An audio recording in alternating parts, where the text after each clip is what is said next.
زبان سے جو گناہ ہوتے ہیں وہ بڑے بڑے ہیں اور بڑے خطرناک ہیں، اور اچھے کام بھی سب سے اچھے وہ بھی زبان سے ہوتے ہیں۔ آدمی مسلمان ہوتا ہے کلمہ پڑھ کر کلمہ پڑھے گا زبان سے، اور اسی زبان سے کلمہ کفر نکالا تو کافر ہو جائے گا۔ تو یہ زبان دونوں طرف لے جا سکتی ہے۔ تو گناہوں کے اندر ایک جو خطرناک گناہ ہے وہ ہے جھوٹ۔ یہ جھوٹ بولنا اللہ اس کے رسول صلی اللہ علیہ وسلم کو سخت ناپسند ہے، اور اتنا بڑا اور خطرناک گناہ ہے کہ اس کے بارے میں بہت سی احادیث ہیں۔ ایک حدیث میں نبی کریم صلی اللہ علیہ وسلم سے پوچھا گیا، سوال کیا گیا کہ کیا مسلمان بزدل ہو سکتا ہے؟ آپ نے فرمایا ہاں، مسلمان بزدل ہو سکتا ہے۔ پھر پوچھا گیا کیا مسلمان کنجوس اور بخیل ہو سکتا ہے؟ آپ نے فرمایا ہاں، بخیل بھی ہو سکتا ہے۔ پھر پوچھا گیا کہ کیا مسلمان جھوٹا ہو سکتا ہے؟ تو آپ نے فرمایا کہ مسلمان جھوٹا نہیں ہو سکتا، اسلام اور جھوٹ جمع نہیں ہو سکتے۔ اندازہ لگائیے کہ کنجوسی، بخل، بزدلی یہ بھی بہت ہی بری صفات ہیں، بری عادات ہیں، لیکن آپ نے صاف فرمایا کہ یہ اسلام کے ساتھ جمع ہو سکتی ہیں۔ اور جھوٹ اتنی بری چیز ہے، اتنی بری چیز ہے کہ فرمایا اسلام کے ساتھ اس کا کوئی تعلق ہی نہیں ہے۔ اور اسی لیے حدیث میں آتا ہے کہ جب کوئی بندہ جھوٹ بولتا ہے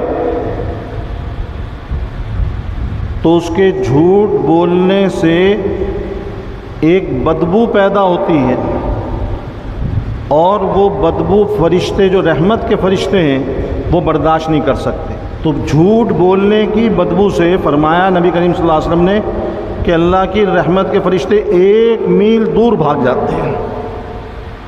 جو جھوٹ بولتا ہے اس کے قریب رحمت کے فرشتے نہیں آتے، 1 میل دور چلے جاتے ہیں۔ فرشتوں کو تکلیف ہوتی ہے جھوٹ بولنے کی، اس کی بدبو سے۔ اب ایک بات یہ معلوم ہوئی کہ حضور صلی اللہ علیہ وسلم کا ارشاد ہے، اس میں کوئی شک تردد مسلمان کر ہی نہیں سکتا کہ جھوٹ بولنے سے بدبو پیدا ہوتی ہے، چاہے وہ ہمیں محسوس ہو یا نہ ہو۔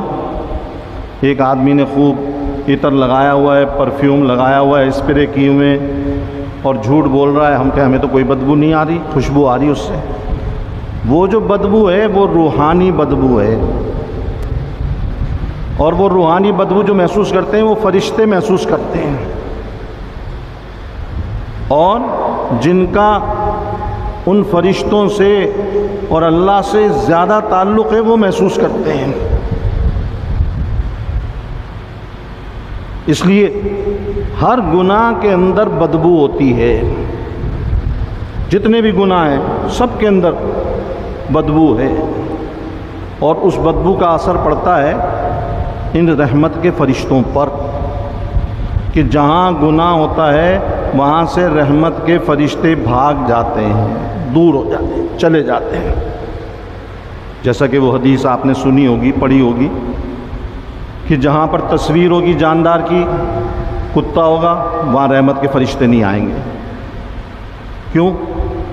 ان چیزوں کی نحوست اور لعنت وہ اتنی زیادہ ہے کہ یہ رحمت کے فرشتے اس کو برداشت نہیں کر سکتے، وہ نہیں آتے۔ اور جب رحمت کے فرشتے جہاں پر نہیں ہوتے تو پھر کیا ہوتا ہے وہاں پر؟ اللہ معاف کرے، پھر اللہ نے، میں نے جیسے ابھی عرض کیا نا، فرشتوں کی ڈیوٹیاں لگائی ہوئی ہیں۔ جہاں کچھ فرشتے اللہ نے رحمت کے لیے لگائے ہوئے ہیں کہ وہ فرشتے جہاں ہوتے ہیں نا وہاں رحمتوں کا نزول ہوتا ہے۔ یہ حدیث آپ نے سنی ہوگی کہ جہاں پر اللہ کا ذکر ہوتا ہے، دین کی باتوں کا تذکرہ ہوتا ہے، آخرت کی باتوں کا تذکرہ ہوتا ہے، تو وہاں فرشتے اترتے ہیں، اور ان فرشتوں کے ساتھ وہاں پر رحمتیں اور برکتیں نازل ہوتی ہیں۔ فرشتوں کے ساتھ تعلق ہے اس کا۔ تو ایک تو وہ قسم کے فرشتے ہیں جن کے ساتھ رحمت اور برکت جڑی ہوئی ہے، جہاں وہ فرشتے ہوں گے وہاں خود بخود برکتوں کا نزول ہوگا، رحمتوں کا نزول ہوگا۔ اور اس کے برعکس دوسرے فرشتے ہیں کہ جہاں اللہ کی نافرمانی ہوگی، منکرات ہوں گے، فواحشات ہوں گے، محرمات ہوں گے، وہاں دوسری قسم کے فرشتے ہیں جو رحمت والے نہیں، برکت والے نہیں، وہ لعنت والے ہیں۔ وہاں بھی فرشتے ہیں، تو ایسا نہیں کہ وہاں فرشتہ کوئی نہیں ہوگا، لیکن وہ فرشتے لعنت والے ہیں۔ جیسے جہنم کے اندر جو عذاب ہو رہا ہوگا تو وہاں پر فرشتوں کی بھی ڈیوٹیاں ہوں گی، کوئی دوسری مخلوق نہیں ہوگی وہاں پہ، فرشتے جہنم میں بھی ڈیوٹی کر رہے ہوں گے، فرشتے کریں گے۔ اسی طرح یہاں بھی جہاں پر لعنت اور نحوست والے کام ہوتے ہیں وہاں لعنت والے فرشتے ہوتے ہیں، کہ ان کے اترتے ہی وہاں لعنتوں کا نزول شروع ہو جاتا ہے، نحوستوں کا نزول شروع ہو جاتا ہے۔ لعنت کا مطلب کیا ہے؟ مختصر لفظوں میں سمجھ لیں کہ جہاں لعنت ہوگی وہاں سے ہر قسم کی خیر، رحمت، برکت رخصت ہو جائے گی، گئی۔ اب نہ وہاں خیر ہوگی، نہ رحمت ہوگی، نہ برکت ہوگی۔ تو یہ لعنتوں والے فرشتے بھی ہیں۔ تو جہاں سے رحمت والے فرشتے آئیں گے تو لعنت والے چلے جائیں گے، اور رحمت والے فرشتے چلے جائیں گے تو لعنت والے آ جائیں گے۔ یہ اللہ نے عجیب ان کا نظام بنایا ہوا ہے، دونوں اکٹھے نہیں ہوں گے۔ ایسا نہیں ہوگا کہ ایک ہی جگہ پہ رحمت والے فرشتے بھی ہیں، ایک ہی جگہ پر لعنت والے فرشتے بھی ہیں۔ جہاں اچھا کام ہو رہا ہے، خیر کا کام ہو رہا ہے، دین کا کام ہو رہا ہے، عبادت کا کام ہو رہا ہے، وہاں رحمت والے فرشتے۔ تو جھوٹ بولنے سے رحمت کے فرشتے 1 میل دور چلے گئے، اور وہاں پر اس کے پاس کون آ گئے؟ لعنت والے فرشتے آ گئے۔ تو یہ اللہ کا ایک نظام ہے کہ خود بخود آدمی نیکی کا کام کر رہا ہے تو رحمت والے فرشتے آ رہے ہیں، عبادت کا کام کر رہا ہے تو رحمت والے فرشتے آ رہے ہیں، رحمتوں کا نزول ہو رہا ہے، اس کے اوپر بھی ہو رہا ہے۔ اب یہ جتنے لوگ یہاں بیٹھے ہوئے ہیں سب کے اوپر رحمتوں کا نزول ہو رہا ہے۔ یہ اس مسجد میں نہیں، ہر مسجد میں جہاں دین کی بات ہو رہی ہے، مسجد کے علاوہ کسی بھی جگہ جہاں دین کی بات ہو رہی ہے اللہ کی رضا کے لیے، وہاں رحمتوں کا نزول ہو رہا ہے، فرشتوں کی وجہ سے فرشتے نازل ہو رہے ہیں۔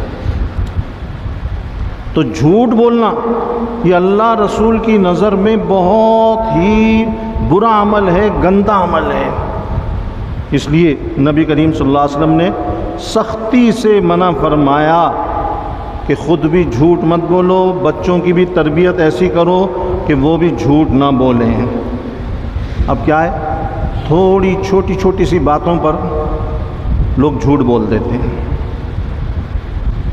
بھائی کسی کا کوئی کام ہے، کسی نے کام بولا یہ کام کرنا، اچھا جی کر دیں گے، ہو جائے گا آپ کا کام کل۔ اب بھول گئے، یاد نہیں رہا، یا یاد تھا مصروف تھے نہیں کر سکے۔ اب دوسرے دن پوچھا کہ جی وہ کیا ہوا، اب جھوٹے بہانے شروع کر دیے۔ یہ جھوٹ ہے۔ صاف بول دیں کہ یا میں مصروف تھا یا میں بھول گیا۔ یہ جھوٹے بہانے نہیں کرنے چاہیے، یہ جھوٹ کے اندر شمار ہوتا ہے جس سے رحمتوں والے فرشتے بھاگ جاتے ہیں۔ مختلف چھوٹی چھوٹی باتوں پر ہم جھوٹ بول رہے ہیں، ذرا ذرا سی بات کے اوپر جھوٹ۔ اور اللہ معاف کرے، ایسے ایسے لوگ ہیں جو جھوٹ تو کیا، جھوٹی قسم ہر بات پر کھانے کو تیار۔ یہ جھوٹی قسم کو تو حضور صلی اللہ علیہ وسلم نے اتنا سخت گناہ فرمایا کہ شرک کے قریب فرمایا، یہ شرک کے قریب ہے، یہ ہمارے عام ہو گیا ہے۔ تو جھوٹ بولنے سے اجتناب کرنا چاہیے، بچنا چاہیے، آدمی سچ بولے۔ دیکھیے بچے، اولاد سب سے زیادہ جو سیکھتے ہیں وہ ماں باپ سے۔ جب وہ گھر میں ہی دیکھ رہے ہیں اپنی ماں کو کہ میری ماں میرے ابا سے جھوٹ بول رہی ہے، میری ماں میری دادی سے جھوٹ بول رہی ہے، اور میری ماں فلاں سے جھوٹ بول رہی ہے، تو بچے کیا سیکھ رہے ہیں؟ کیا سیکھ رہے ہیں؟ ماں خود بچوں کو سکھا رہی ہے کہ دیکھو تمہارے ابا آئے نا، ان کو یہ بات سچ نہیں بتانا، غلط بتانا، یوں بتانا، یوں بتانا، جھوٹ سکھا رہی ہے۔ اپنے شوہر سے خود بھی جھوٹ بول رہی ہے، بچوں کو بھی جھوٹ سکھا رہی ہے۔ بچے باپ کو دیکھ رہے ہیں کہ باپ کیا کر رہا ہے، جھوٹ بول رہا ہے، کس سے؟ اپنی بیوی سے جھوٹ بول رہا ہے۔